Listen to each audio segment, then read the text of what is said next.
Well, many of us, if not all, have been affected by some form of mental health issue or know someone who has been. Continuum of Care offers mental health and dual diagnosis crisis stabilization and residential services.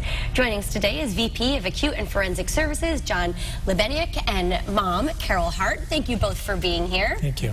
John, first tell us a little bit about the facility and the mission behind it. Sure. So crisis residential treatment is a way to do crisis stabilization for anyone experiencing a mental health crisis, any adult 18 and older. And what we try to do is, rather than end up in a psychiatric hospital, do that work in the community. So we have a team of doctors, clinicians, nurses, and mental health staff that can work on stabilizing symptoms while folks are living in the community. The program is staffed 24/7, so there's support there 24 hours a day.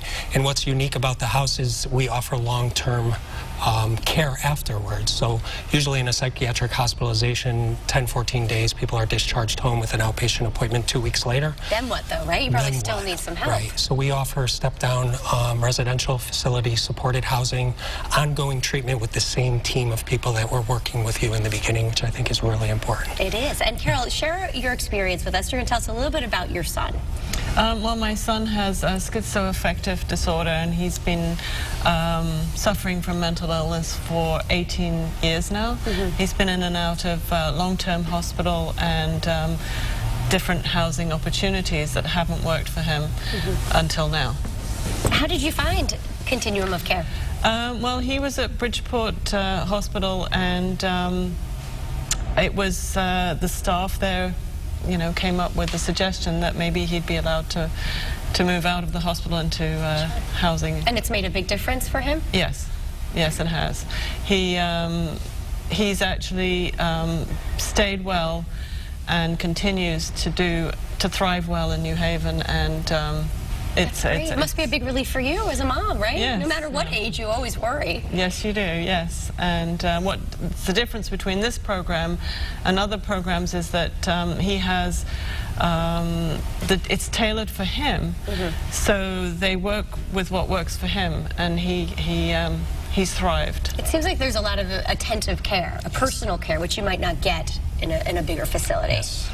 Our philosophy has always been human connection and that continuity of care, really getting to know people therapeutically, and helping them throughout their struggles, through their ups and downs. You won't hear us saying the person needs a higher level of care. We'll stick it out. So important. And I know that you have an upcoming event and some information for our viewers. Yep. We have an open access event on Tuesday, May 7th.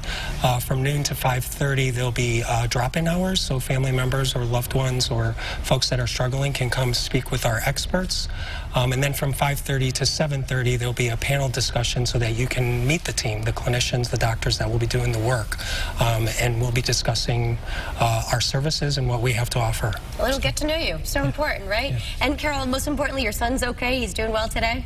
He's doing well today, and I think that the cycle has finally broken, and good news. He won't be going back to hospital this time. Very good. Well, thank you for being here, sharing your story, and for what you do, John. And of course, you could log on to continuumct.org /access for some more information.